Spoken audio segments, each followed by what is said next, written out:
Hey folks, this is Rhykker with a video on my early impressions of the Torchlight Frontiers Alpha. If you're unaware, Torchlight Frontiers is the third installment in the Torchlight action RPG series, which was started by some of the original developers of the Diablo series, and some of those big names are returning for Torchlight Frontiers. Now, important to note is that this is not Torchlight 3. This is an MMO action RPG. That's the twist that Frontiers is bringing, along with a couple other unique things. Now, if you're wondering who I am so that you can know how to frame my impressions, I'm someone who's been playing action RPGs for most of my life. I've been making Diablo content on YouTube for 5 years, and before that I was working as a video game journalist, and I reviewed Diablo 3 and Torchlight 2 back when those games released. And I gave Torchlight 2 a higher score than I gave to Diablo 3 because I believed then, and I still believe now, that at launch, Torchlight 2 was a better game than Diablo 3 was at launch. That said, fast forward so many years, and Diablo 3 is the game that I continue to play. Because while Torchlight 2 was immensely fun, it didn't quite have the longevity that Diablo 3 managed to sustain. The original Torchlight was a single-player only game, and Torchlight 2 added in a sort of co-op mode. And I believe that a strong multiplayer component is essential to prolonging the life of an action RPG. So, I was going into Torchlight Frontiers, and I still am, hoping that this could be what's needed to keep a Torchlight game going for the long term. Now, what I'll present here are my early impressions. I've spent several hours on Torchlight Frontiers. I played one of the 2 classes that are available, and I do look forward to trying out the other class as well. I've gotten 2 of my Frontiers up to around level 9, and so let's just now start talking about my experiences so far. So first off, the class that I picked was the Forge. And I was really excited to play the Forge because I felt it was very original as a class concept. The aRPG genre is one in which originality is difficult to come by. I mean, you can only remake Diablo 2 so many times. And I have to say that the Forge does fulfill its fantasy. It's a fun class to play, it feels very thematic. You're this little steampunk robot going around.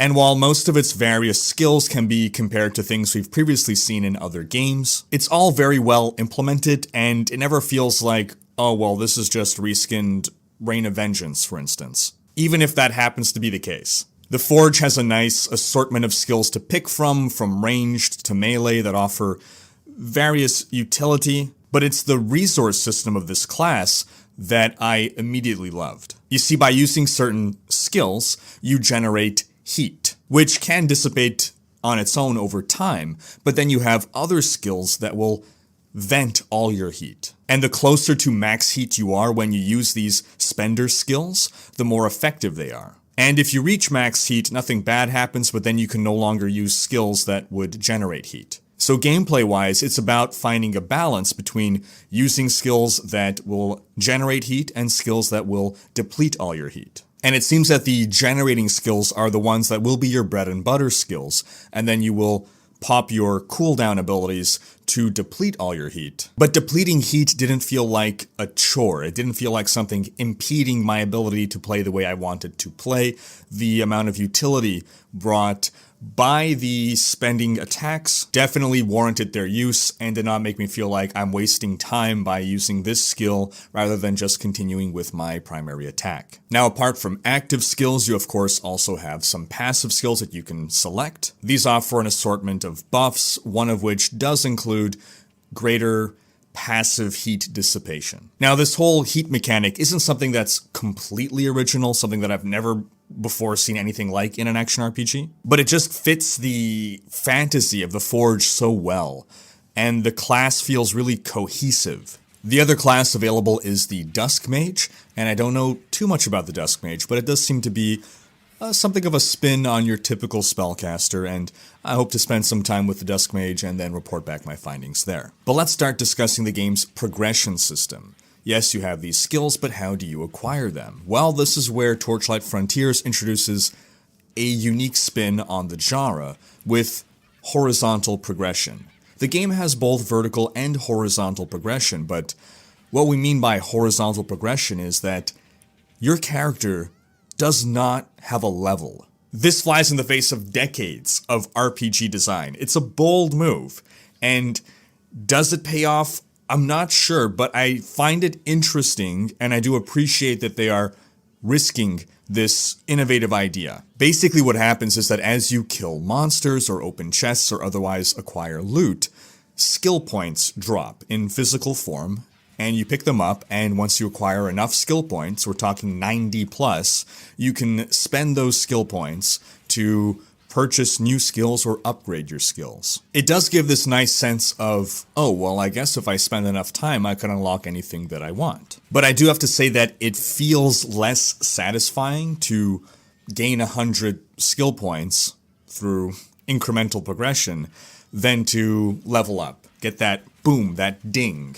So I'm not sure how well that'll be received by RPG and action RPG fans who are accustomed to that dopamine release, that reward of the level up. Now, there still is leveling up in this game, but it's deferred not to your character, but to your various frontiers. The titular frontiers of Torchlight Frontiers are basically different zones. Themed zones with an assortment of mini-zones and dungeons within. They're open-world areas with solo dungeons or party dungeons instances. And basically, as you kill monsters within a given frontier, you gain XP and level up the frontier itself. And again, it feels less rewarding and less satisfying to level up a zone than it does to level up your character. I'm not saying I ultimately dislike the system, but I do have to point out that it does feel less rewarding. Now, there are 2 frontiers available in the alpha. One is themed around goblins, and the other is themed around insectoid creatures, but even within those, there's still a lot of variety. There's undead and zombies and all of these other things too. And I do really appreciate the themes. The themes themselves feel cohesive. It's carried through in the environments as well as the critters within. Now, while you start by getting quests for both frontiers, I wanted to focus on one frontier and sort of see if I just progress through that, what's going to happen. So I took my first frontier to about level 9, and then I went to the other frontier, and I just started cakewalking through the first few levels. Why? Because I had a bunch of gear of higher level from my other frontier. That said, there is one thing that I find really cool about the frontiers, and that's that they are basically themed around different elements, or I don't know if that's the right descriptor, but gear that is good in one frontier will not necessarily be good in the other frontier. In some ways it will be, but not necessarily in all ways.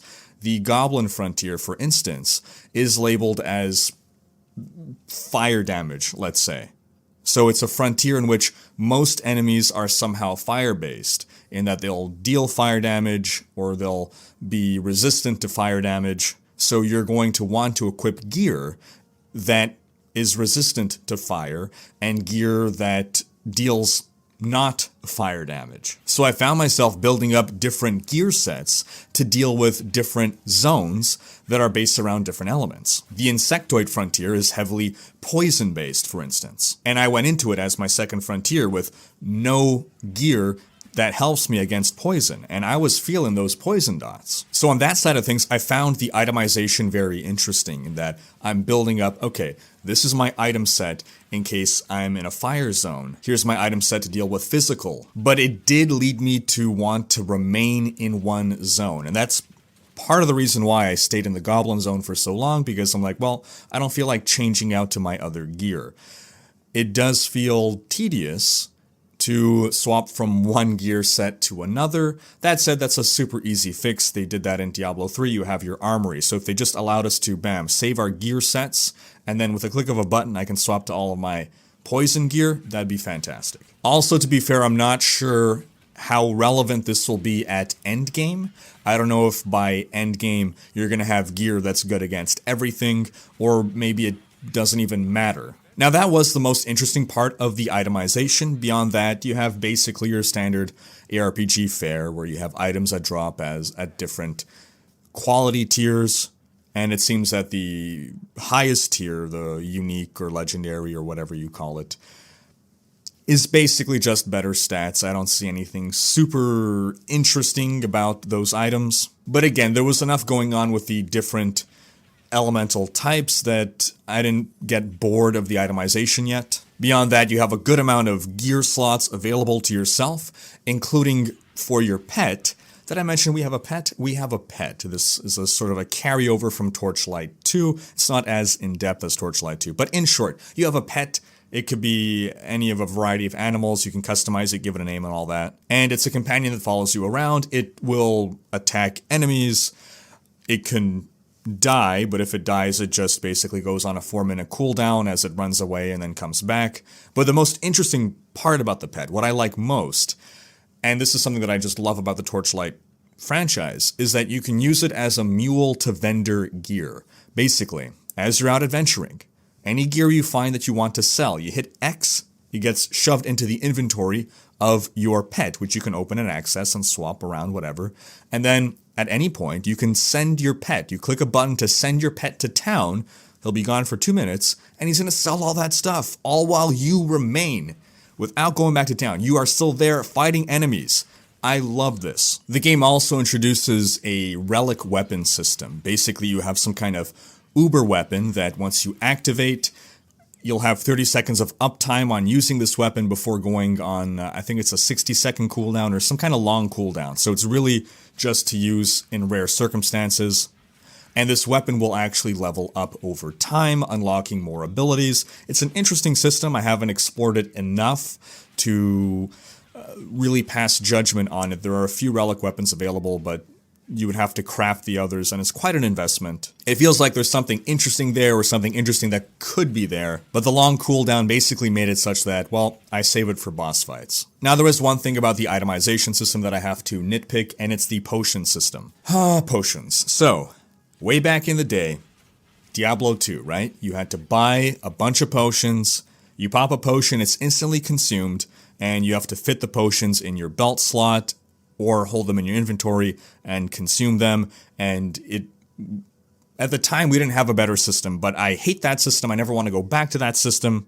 It was really annoying to just, and really bad gameplay, to just pop open a town portal, go back to town, buy more potions, pop back, fight the boss, use up all your potions, town portal back, buy more potions, come back. It's obnoxious gameplay. So with Diablo 3, we evolved away from that eventually. Throughout the lifespan of Diablo 3, you have a potion, it never goes away, but it's on a 30-second cooldown. You pop the potion, you cannot pop it again for 30 seconds. You never have to buy potions. You don't have to hoard potions. They don't use up room in your inventory. A lot of other action RPGs use similar system. And then you have Path of Exile that uses a more interesting potion system where you can equip up to 5 potions. They're never consumed forever, but you consume charges on the potions, and you refill those potions either by visiting town or by killing monsters. All of these are systems that I prefer to what Torchlight Frontiers does, which seems to be trying to capture the old and the new for reasons that I don't understand. In Torchlight Frontiers, you pick up potions or you can purchase potions, and you can hold up to a maximum of 20 potions in a separate potion inventory. And you pop a potion, and then there's a 15-second cooldown before you can pop another potion. So in the past, we were limited by how many potions we had. In the present, for the most part, we're limited to cooldowns, or otherwise refilling the potion.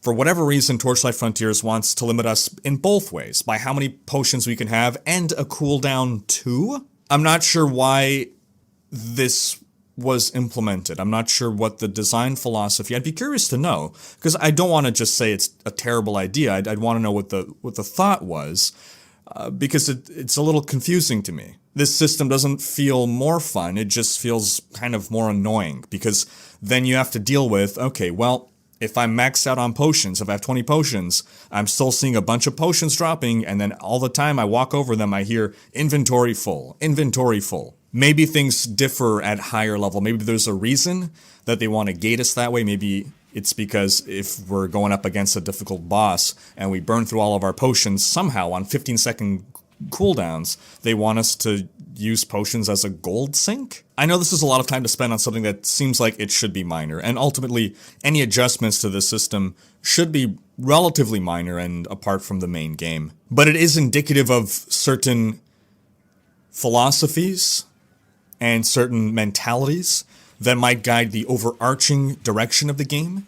So if we're not seeing in all aspects of the game sort of an evolution or a step forward, if we're seeing certain decisions that seem questionable, well, you wonder, okay, well, where else might other such decisions have been made or will be made in the future? Are we seeing certain old school thoughts creeping in that might affect other things, other aspects of the game? Because to me personally, I feel that buying potions or potion management is a very antiquated notion in the action RPG genre. And as it turns out, that won't be the only, what I feel to be antiquated system making its way into Torchlight Frontiers. But more on that in a bit. Another thing that Torchlight Frontiers brings to the series is a crafting system whereby you will find on the map various resources that you can harvest. Stone and trees and so on. And one thing that I really like about that is that while gathering resources, if you are attacked, you are not interrupted. You continue to gather that resource because it would be oh so annoying to have any little bit of damage or attack interrupt your 5-second channeling to mine the resource. At first, I found it cool to go around harvesting resources. This was something new to me in an action RPG, well, relatively. But what I eventually started to find was that harvesting felt like busy work. It felt unfulfilling, and I eventually stopped doing it. It feels ultimately, barring some exceptions to begin with, where you do want to and require harvesting certain minerals to start establishing your fort, which we'll talk about in a bit. It largely feels like this whole harvesting resource thing is a late game time sink. And this is where sort of the MMO elements, I feel, creep into the game. Add to that the fact that currently crafting is time-based. So you gather raw materials and then you have to build your sawmill and build your other devices in your fort that's going to process your raw resources and refine them.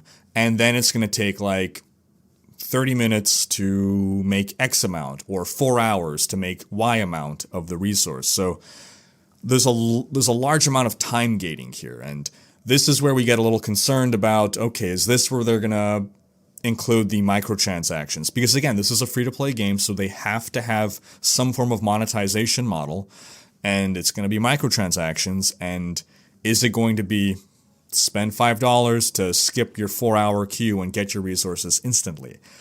I hope not. That would not be my preferred method of MTX, but seeing those hour queues for the crafting definitely is a bit of a turnoff. That said, I don't know how significant crafting is in the grand scheme of things. A lot of crafting is actually for cosmetic stuff in your fort, which is really cool. I really like the whole fort concept. So basically, rather than having a town that you go back to, like in a typical action RPG, you have player housing, which is an entire fort that you own, and you can decorate it how you like, and you're going to build your crafting structures in there. So in a sense, it's similar to Path of Exile's hideouts, with one exception that I really like, and I really like it as a system introduced in an MMO-y way.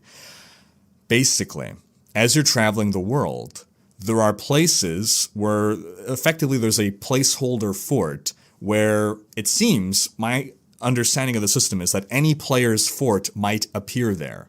So I could be walking through the world, crossing through a path, and then bam, there's your fort, and I can walk into your fort, and it's decorated the way you decorated it, and it's labeled as your fort, and when I go in there, I can access my stash. I'm not going to steal your stuff, but it's labeled as yours and decorated as yours. And that's something nice that makes me feel like, oh, I am in a greater world. And I thought that was really cool, and as soon as that happened, I immediately stopped everything that I was doing and went back to my fort and decorated the hell out of my fort, because ain't nobody coming into my fort and seeing my sloppy mess. I am making that prim and proper to impress all the visitors coming to my fort. I'm talking paved avenues and statues and banners. It's a little thing, but it's a really cool way of introducing player housing. So that's probably the one and only MMO element that I actually enjoy in Torchlight Frontiers. I'm going to talk now about a bunch of what I feel are MMO elements that have been added to the game that detract from it. And I need to preface this by saying that I understand a lot of this is just my opinion. It's not an objective qualification of the game. It's not saying these are bad things, but these are things that I personally dislike. Now, I'm someone who has tried literally dozens of MMORPGs over the years, and I could never quite get into an MMORPG. World of Warcraft was one that I think was the best MMO that I played. I played it for about a month before I grew tired of it. And then Star Wars The Old Republic was an MMO that I played for months. That was the one that I played for the longest time. But apart from that, it's not a genre for me. So anytime that I hear an action RPG is going MMO action RPG, I'm a little reticent. I've tried one MMO action RPG, and there were a series of things that I disliked about it, and a lot of these things have also made their ways into Torchlight Frontiers, but they might be things that you like. If you like MMOs, or even if you don't, these might be things that you enjoy. And I'll start by saying that if you've already seen my video on how to make a Diablo 4 MMORPG good, then I cover a lot of this stuff in that video. It's basically a video in which I discuss what I feel are good aspects of MMOs to introduce into a potential MMOARPG Diablo 4, and what are elements to avoid, and some of those to avoid elements are elements we'll discuss that are in Torchlight Frontiers. So, quests. Alright.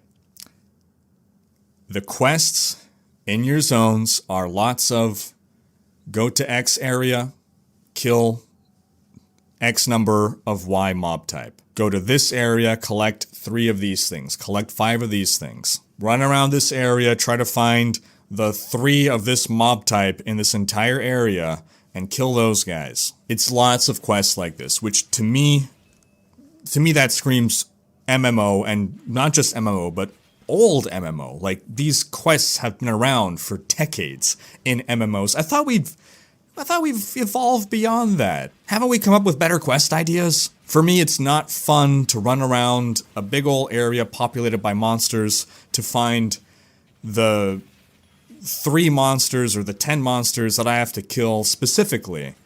And it doesn't matter that I killed 50 other monsters, none of that counts towards my progress. I would rather kill 100 of any monster in an area than 10 of one particular monster. And this is compounded by the fact that these open areas, these open world areas, are areas in which other players can be, and other players can be killing the monsters that you need to kill. And then you have to wait for them to respawn, or you have to wonder, why am I not finding the monsters? Is it because someone else killed them already, or am I looking in the wrong area? Am I looking in the wrong zone? And that takes me to something else that I dislike. Because by virtue of it being an open world area, you have to have respawning monsters. When you have respawning monsters, you feel no sense of progression in an area. I like to go through a map and kill the crap out of everything, and then it is just desolate.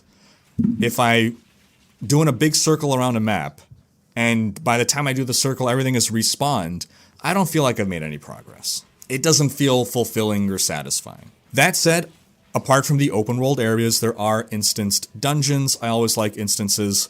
It's your own thing, monsters stay dead. You're not sharing, you're not competing for resources. That was a big thing that I discussed in my Diablo 4 MMOARPG video. There are resources that should not be competed over in an action RPG, in my opinion. I feel it detracts from the fun if some other player gets to the monsters first, or gets to the boss first and kills him, and then I gotta wait around like a doofus for the respawn. This is also compounded by the fact that quest clarity could really be improved. The game can at times be a little ambiguous about where you're supposed to go and what you're supposed to be doing. If you take the time to figure it out, you can figure it out, but it's not immediately clear. There aren't the same sort of indicators that we see in modern ARPGs. Again, it feels a little antiquated. A little like, well, you have to puzzle your way through, okay, where exactly is this area? Where's that? Let me read. There's not a good amount of visual clarity in the way the quests are listed out and separated.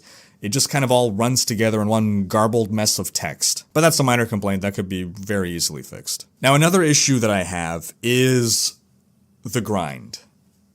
Now, I know what you're going to think. It's an action RPG. It's all about grinding. There's action RPG grinding, And then there is MMORPG grinding. And I feel that this game includes too much MMORPG grinding.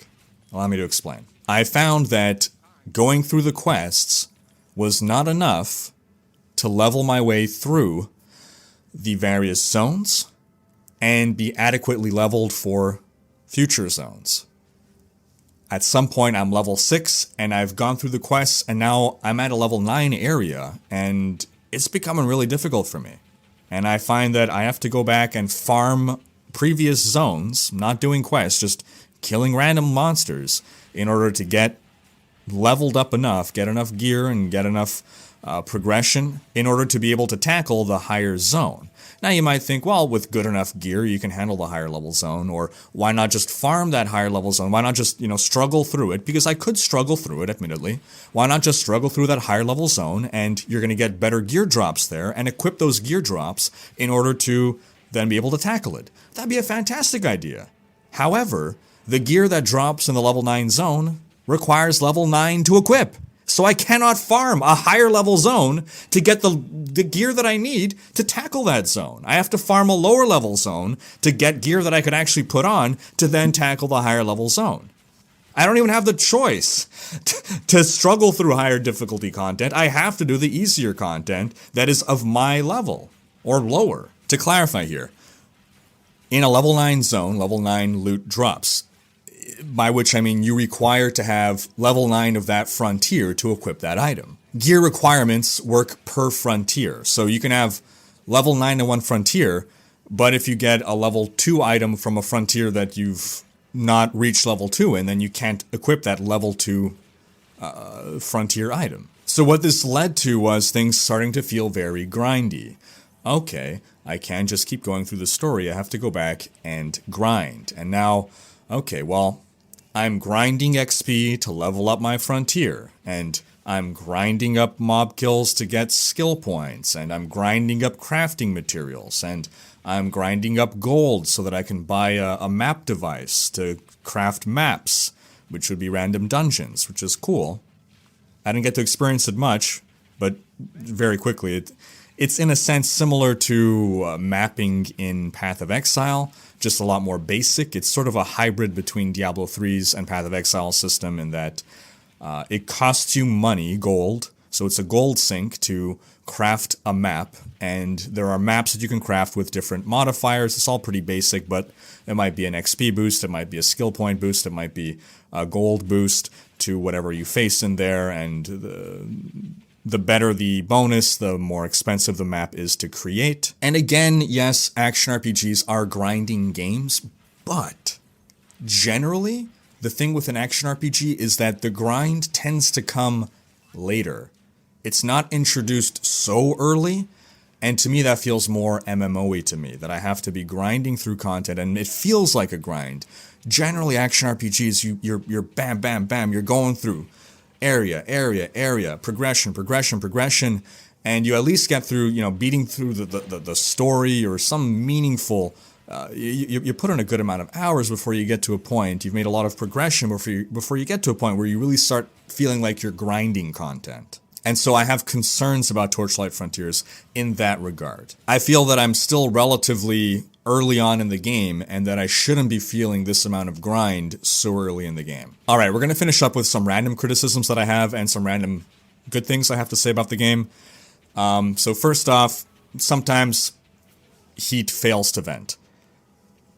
You use the power to spend all your heat, and the power gets spent, the cooldown ticks off, the heat doesn't vent. The game's alpha, it's not a big deal, but I just figured I'd bring it up. The bigger issue really was the loading screens. At first I thought, okay, it's fine. The game is alpha, they're gonna optimize, but the loading screens aren't just long. They are, at times, ridiculously long. We're talking minutes long loading screens, sometimes, not every time. Every time it's long, and I'm running the game on an SSD and everything. It's something with the netcode, it's something with the MMO aspect of it.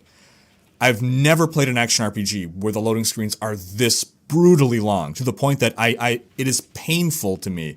The idea of changing zone, even just going back to town or back to your own fort, I'm like, do I really need to go back to town right now? Do I want to chance this being a 5-minute loading screen? Again, though, the game is alpha, but I really hope that's something that they fix as soon as possible. Alright, as for some random good things. Some chests that you encounter in the game are actually mimics. I thought that was really cool. You might know those from Dark Souls or from Dungeons & Dragons. Basically, you open a chest hoping for loot, but nope, the chest comes to life and starts fighting you. It's a monster that mimics a chest. That's a nice little touch. The music is amazing. It's very Torchlight. It's very Matt Ullman, who made the original music for Diablo 1 and Diablo 2. A lot of the way the monsters, especially the skeletons, come to life are sort of introduced. Really cool. Like, you'll find the skeletons like hanging on the wall or in some position, and then they sort of animate. Overall, there's a lot of really nice touches. The game itself does not feel like an alpha. The game feels very well polished from at least an aesthetic point of view, as well as even, for the most part, the gameplay, you know, barring the little issues that I brought up. Overall, again, very impressed with how it's all executed. The visual style, you either like it or you don't, and it's very cartoony. It's going to be more cartoony than any other action RPG out there, but for what it is well executed. Everything looks good, everything looks like it was made up to a high quality standard, the animations are smooth, everything about it is very smooth and very polished. Oh, and the game has a day-night cycle? It's cool. I don't know if it has any effect on gameplay. I couldn't really see it changing anything, but I guess it's kind of nice that sometimes it's day and sometimes it's night. So again, overall, there's a lot of good here. There's a lot of good in the way they handle skills, the gameplay is smooth, the loot is interesting, there's a lot of polish.